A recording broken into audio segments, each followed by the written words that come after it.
안녕하세요. 최손입니다. 이제 손해사정사 시험이 60여일도 남지가 않았습니다. 그래서 요즘 많은 분들께서 유튜브, 인스타, 스레드, 이메일, 크목 메시지 등을 통해서 시험에 대한 문의를 주고 계시는데요. 다들 비슷하게 궁금해하시는 부분이실 것 같아서 이 댓글 Q&A를 통해서 영상으로 답변을 드리고자 영상을 촬영하게 됐습니다. 첫 번째 질문 주신 분에 대해서 답변을 드리려고 하는데, 손해사정사 시험 준비를 할 때, 특히 2차 공부할 때 인강을 들어야 하나요? 아니면 독학을 해야 하나요? 라고 질문을 주셨어요. 사실 모든 자격증 시험은 시간이 무한정 주어진다고 하면 저는 독학은 다 가능하다고 생각해요. 그렇지만 우리가 전업으로 수험을 하는 게 아닌 이상 한정된 시간 안에서 효율적으로 공부를 하려면 어느 정도는 학습 자료의 도움을 받기는 하셔야 돼요. 근데 그렇다고 해서 무조건 인강을 듣거나 현강을 듣거나 여러 사람들이 많이 선택하는 공부 방향으로 가기보다는 나랑 잘 맞는 컨텐츠를 선택해서 공부를 하시는 게 중요할 것 같습니다. 그래야 더 공부의 효율성이 올라가고, 그래서 인강과 독학을 사실 선택하는 거는 본인의 몫입니다. 다음 질문으로 넘어가 보도록 하겠습니다. 손해사정사 1차를 합격을 하고 2차 준비를 하고 있는데요. 축하드립니다. 근데 2차 시험 준비에 있어서 중요한 거는 뭐라고 생각을 하시나요? 라고 말씀을 주셨어요. 2차 시험에서 중요한 거는 암기와 서술입니다. 더 정확하게 말씀을 드리면 키워드를 통한 유연한 암기와 임기응변에 강한 이 보고서 형식의 서술입니다. 이 두 가지가 완벽하면 합격을 하실 수 있어요. 책을 그대로 외워서 쓸 수가 없기 때문에 키워드라는 게 필요한 거고, 책의 내용을 외웠다 하더라도 그거를 답안지로 현출해낸다는 거는 다른 문제이기 때문에 시험 현장에서 모르는 문제가 나와도 그 근접한 이론을 가져다가 쓸 수 있는, 답안으로 현출해낼 수 있는 임기응변을 발휘하셔야 합격을 하실 수 있습니다. 그 다음 질문으로 넘어가 볼게요.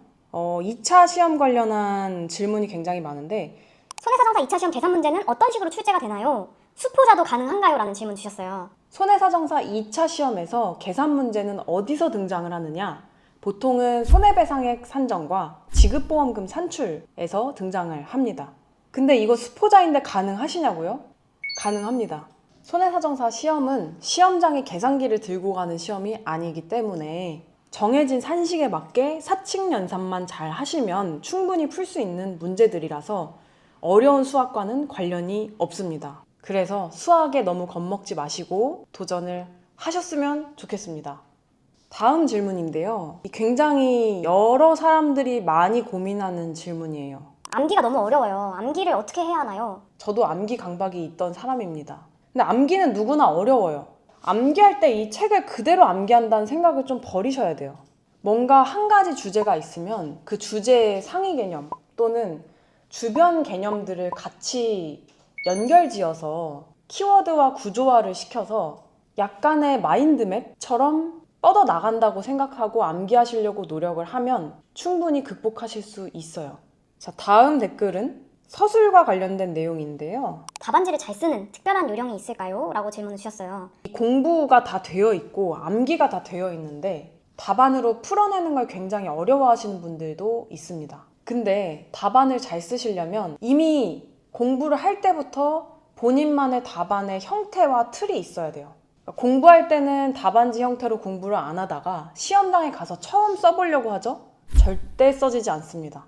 그래서 가급적이면 공부를 할 때부터 좀 정해진 답안의 틀에 맞게 공부를 하고 암기하시는 걸 좀 권장을 드리고요. 만약에 내가 시간이 돼서 서브노트를 만들 수 있다 하시면 답안 형태로 서브노트를 만들어서 그 내용으로 암기를 하시려고 하거나, 내가 서브노트 만들 시간도 없다 하면은 서술집이나 핵심 요약지처럼 아예 답안지 형태로 된 컨텐츠를 구매하셔서 그냥 그대로 공부하시는 거를 추천을 드립니다. 그걸 가지고 공부를 하실 때도 그냥 암기만 하실 게 아니라 실제로 써보는 연습을 많이 하셔야 답안지는 잘 쓸 수 있습니다. 그 다음 댓글은 이 질문도 굉장히 많이 받습니다. 회독에 관한 질문이에요. 손해사정사 2차 과목이 총 4과목인데 각 과목별로 몇 회독 정도를 해야 합격을 할 수 있을까요? 라고 질문을 주셨어요. 저는 기본적으로 5회독 이상은 하셔야 된다고 생각해요.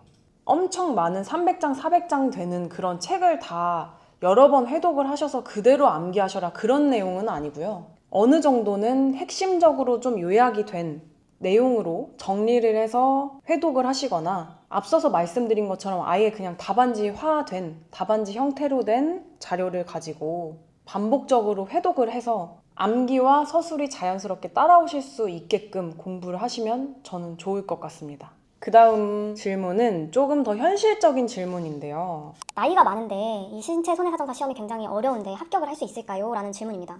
예전에 제가 직접 뵌 분 중에 50대 중반인데도 이 손해사정사 시험에 합격하신 분을 봤어요. 사실 나이는 중요하지 않습니다. 제가 봤을 때는 본인의 목표가 얼마나 간절하느냐의 문제일 거라고 저는 생각을 하고요.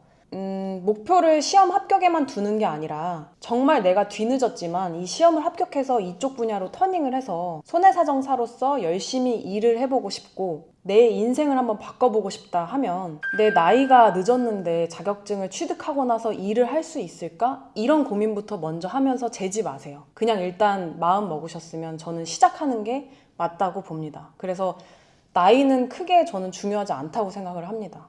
다음 질문은 비슷한 맥락이실 것 같아요. 나이 질문과 비슷한 건데 비전공자도 이 손해사정사 시험 합격할 수 있을까요? 라는 질문이었는데요.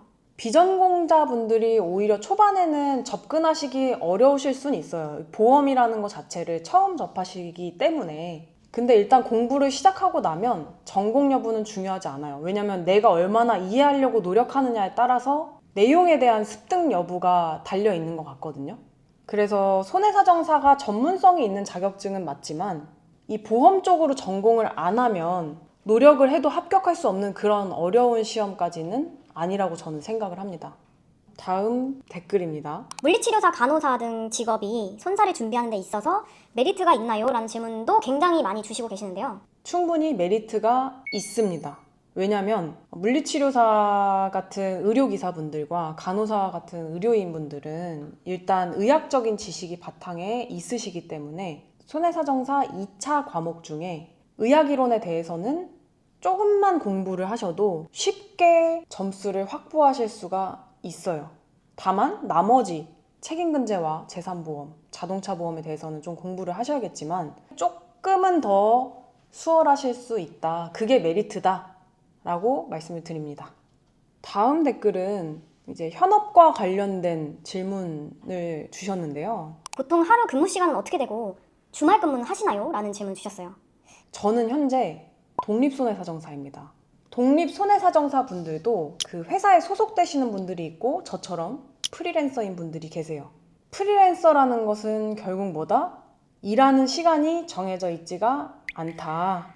회사에 속해서 근무하시는 분들 중에서는 근로계약에 따라서 업무 시간이 규정이 되어 있겠죠. 그래서 대체로 9 to 6에 맞춰서 근무하시는 경우가 대부분일 겁니다. 다음 질문은 차가 없어도 이 손해사정사 업무가 가능한지에 대해서 좀 문의를 주셨어요. 저는 개인적으로 수도권 지역이나 이 대중교통이 잘 되어 있는 좀 편의성이 있는 지역에서는 차가 없어도 충분히 이 손해사정 업무를 할 수 있다고 생각을 합니다.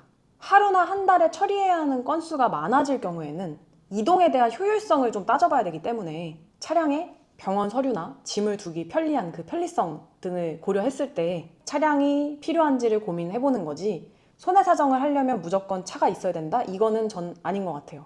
다음은 취업에 대한 좀 고민이 있으신 분이신 것 같은데요. 26살이신데 내년에 2차를 합격하고 나서 27, 8살 나이에 원수사나 자회사 법인 중 취업이 가능할지에 대해서 문의를 주셨어요. 지금 봤을 때 이 댓글 남겨주신 분의 경우에 취업을 할 수 있는 정년기이지 않을까라는 생각이 듭니다. 일단은 본인 스펙 안에서 들어갈 수 있는 회사를 들어가신 다음에 자격증을 취득하셔도 늦지 않습니다. 그리고 자격증이 있다고 해서 무조건 본인이 원하는 좋은 회사에 취업한다? 취업이 보장된다? 그것도 아니기 때문에 일단 현재 스탠스에서 지원하실 수 있는 데를 먼저 지원해보는 것도 나쁘지 않을 것 같아요. 네, 오늘 댓글 읽기 Q&A 영상은 재밌게 보셨나요? 근데 진짜 유튜브 영상에 달아주시는 댓글을 보다 보면은 느끼는 것들이 있어요.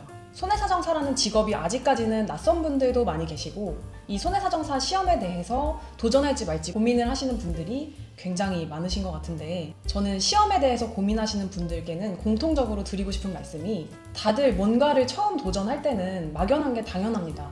결국엔 누가 이 시험을 시작을 해서 합격을 하고 현업까지 하느냐, 그 끝을 보는지가 중요하다고 저는 생각을 하기 때문에 너무 고민 많이 하지 마시고 주저하지 마시고 도전하셨으면 좋겠습니다. 항상 응원하겠습니다. 그리고 손해사정 현업과 관련해서 궁금하신 내용들이나 이런 주제를 좀 다뤄줬으면 좋겠다 라고 생각하시는 부분들은 댓글로 남겨주시면 또 향후에 Q&A 영상으로 찾아뵙겠습니다. 오늘도 영상 끝까지 시청해주셔서 너무 감사드리고 이상 최손이었습니다. 감사합니다.